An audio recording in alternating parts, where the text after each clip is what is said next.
Eh bien, bonjour à tous. Bienvenue à ce quickie du jeudi à Devox. Je m'appelle Josiane Makelele, je suis ingénieure front-end chez Kino et mon sujet porte aujourd'hui sur les CSS Grid. Et donc, je vais vous montrer comment est-ce que l'on crée rapidement un layout classique avec les CSS Grid. Donc, les CSS Grid, aujourd'hui, on les présente plus. Je pense que vous en avez entendu parler depuis ces dernières années. C'était la dernière nouveauté du moment côté CSS et ça a modifié notre façon de concevoir les pages web.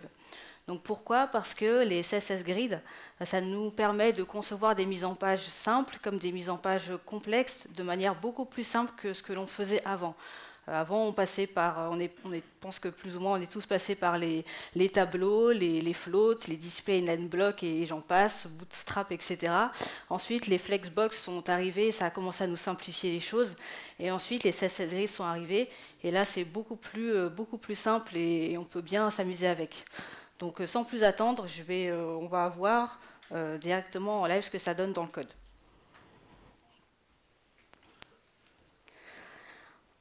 Donc là, j'ai une page toute simple avec un header, une navigation, mon mail qui contient un article, une sidebar et un footer que je vais positionner avec les grilles.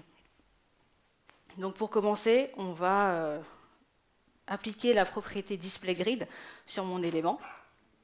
Donc là, c'est normal qu'il ne se passe rien parce que là, pour l'instant, ma grille, elle est créée de manière implicite. Et ensuite, on verra avec les templates comment est-ce que l'on va mettre en place tout ça. Donc si je veux, je peux lui appliquer une gouttière. Donc c'est simple avec les grilles aujourd'hui d'appliquer des marges entre les blocs. C'est assez pratique. C'est possible de zoomer un peu? Oui, bien sûr. C'est mieux? Ouais, super. Donc, les gouttières, donc pour appliquer des marges entre chaque bloc, qui est très simple. Et donc, ce qui est sympa aussi, c'est qu'on peut voir directement dans l'inspecteur web ce que donne déjà notre grille, sans avoir encore créé nos templates. Donc ici, j'ai une petite balise grid qui s'est ajoutée, et donc l'on peut voir comment a été construit notre grille. Ici, vous voyez les chiffres qui correspondent au nombre de lignes et au nombre de colonnes qui constituent ma grille. Donc ici, j'ai une seule colonne, parce que pour l'instant, je suis en train de créer ma page en format mobile, et j'ai 5 lignes. Donc je vais fermer ça. Hop. Et donc maintenant, on va pouvoir passer aux templates. Les templates, pour pouvoir définir les lignes et les colonnes de la grille, donc ici, je vais appliquer la propriété grid template row. Ici, avec cette propriété, qu'est-ce que je lui dis? Je lui dis que mon header, ici, ma sidebar et mon footer, elles sont de taille automatique. C'est-à-dire que ça va s'adapter en fonction du contenu de ma page. Ici, ma navigation, je l'ai fixée à 80 pixels. Voilà, j'avais envie de mettre cette taille-là. Et pour le main, je lui ai appliqué une fraction. Une fraction, donc c'est cette nouvelle unité de mesure pour les grilles. Qu'est-ce que ça veut dire? Ça veut dire que cet espace-là, que j'ai défini sur mon article, elle va prendre tout l'espace qui est alloué sur la page.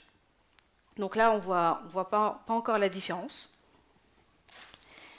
Et si je lui applique mon min8 à 100 VH ici, je vais sortir un peu le rendu là. Hop.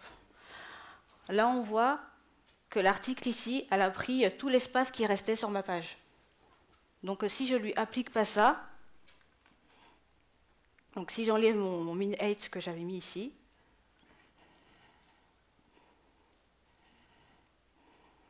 on voit que l'article prend l'espace qu'il y a, mais ne prend pas tout l'espace qu'il y a sur ma page. On voit toujours l'espace blanc qu'il y a en bas.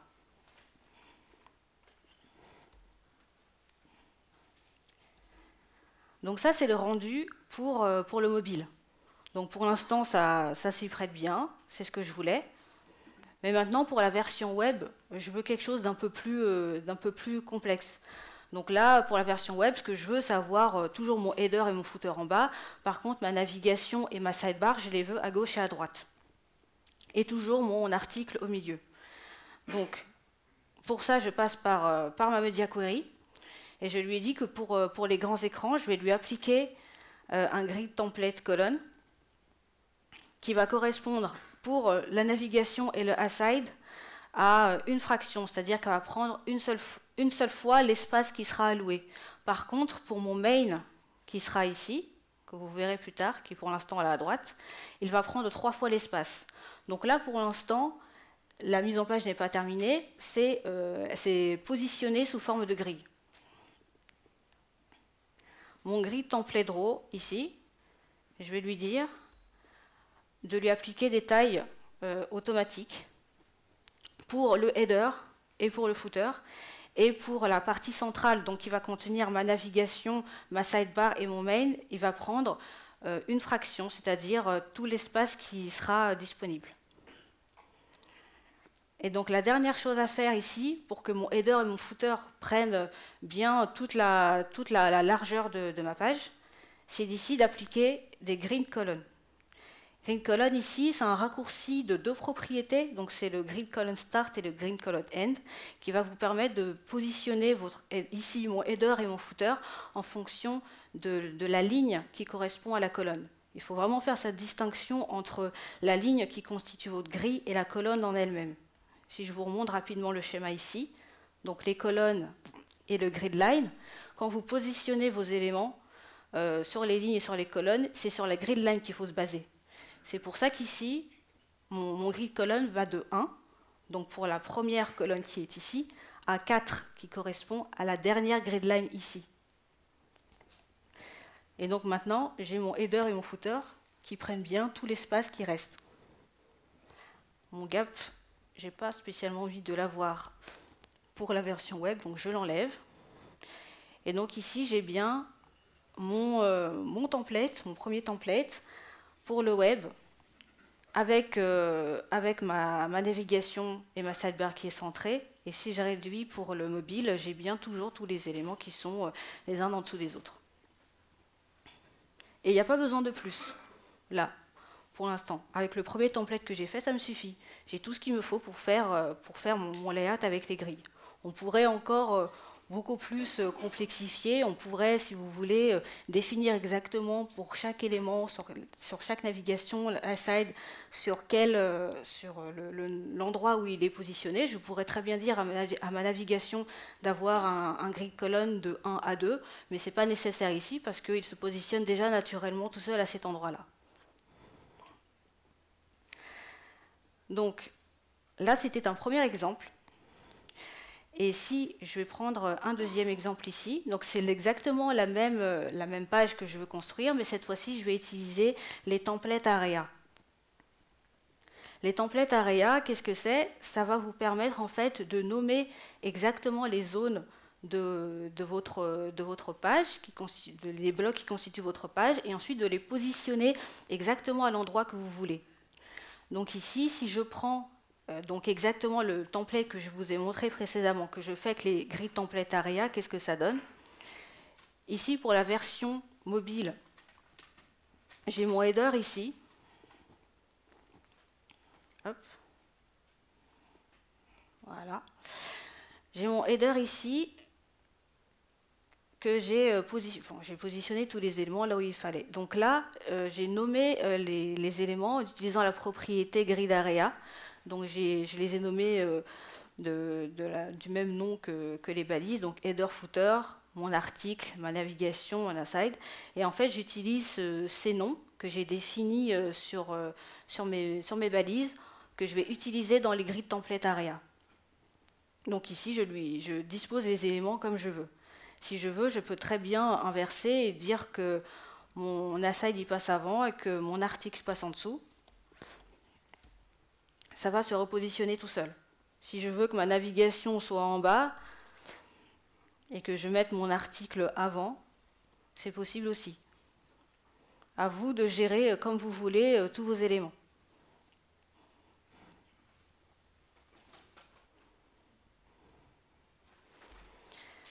Et maintenant, pour la version web, qu'est-ce que ça donne?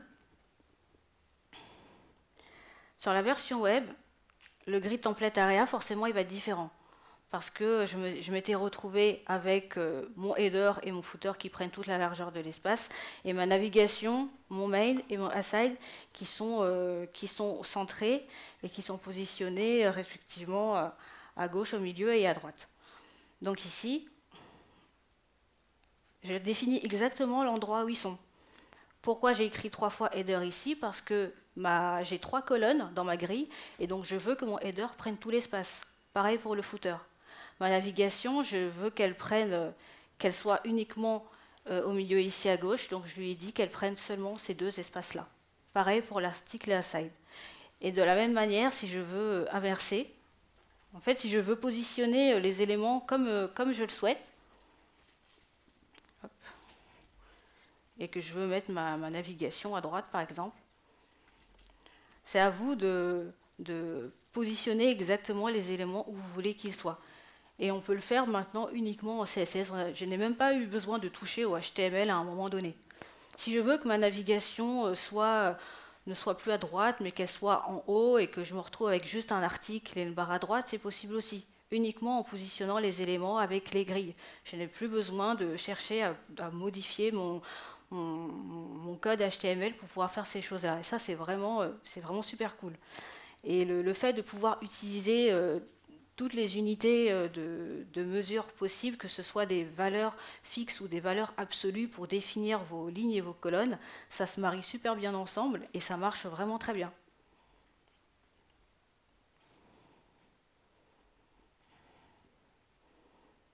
Et donc là, je me retrouve exactement avec ce que je souhaite. Donc je n'ai pas défini d'espacement entre mes lignes dans cet exemple-là, mais je pourrais très bien le rajouter ici. Et donc j'ai exactement le même rendu que je voulais.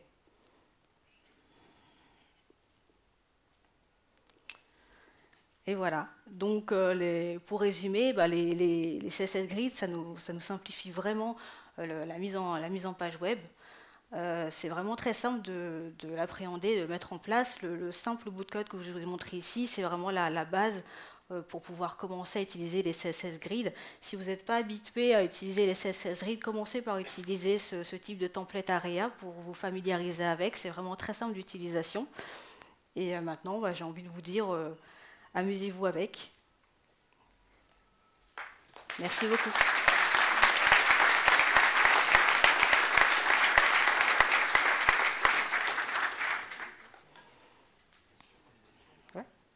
Donc j'ai mis les sources ici si vous voulez voir un peu plus d'infos sur les grilles, et si vous avez des questions, n'hésitez pas.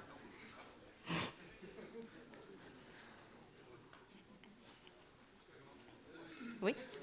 Ça marche sur tous les... enfin, il y a des contraintes sur les navigateurs? Est-ce qu'il y a des contraintes sur les navigateurs trop anciens? Oui. Alors anciens à quel point? Ouais. À partir de IE11 en tout cas, ça commence bien à être supporté. Bien sûr qu'il y a des préfixes qui ont été prévus par les navigateurs pour pouvoir utiliser les grilles au cas où. Mais sinon, aujourd'hui, c'est vraiment supporté sur la plupart des navigateurs.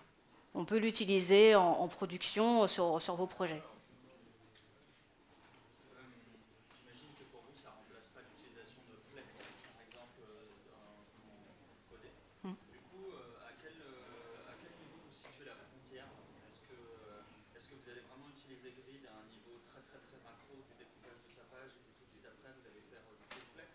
Ou est-ce que vous allez avoir une utilisation quand même assez approfondie de Grid dans le découpage de votre page, et vous allez vraiment utiliser Flex à un niveau très unitaire? Alors, si je dois utiliser, comment on utilise en gros les CSS Grid par rapport au Flexbox? Les CSS Grid aujourd'hui, on peut l'utiliser directement au niveau de la structure de votre page. Ça va dépendre aussi de la structure de la page qui va vous être demandé de faire.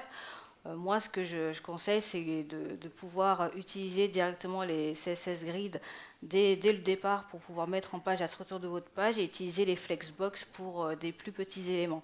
C'est possible aujourd'hui de combiner les flexbox et les CSS Grid. Par contre, il faut faire attention, l'inverse n'est pas vrai. On ne peut pas mettre des CSS Grid dans les flexbox. Voilà.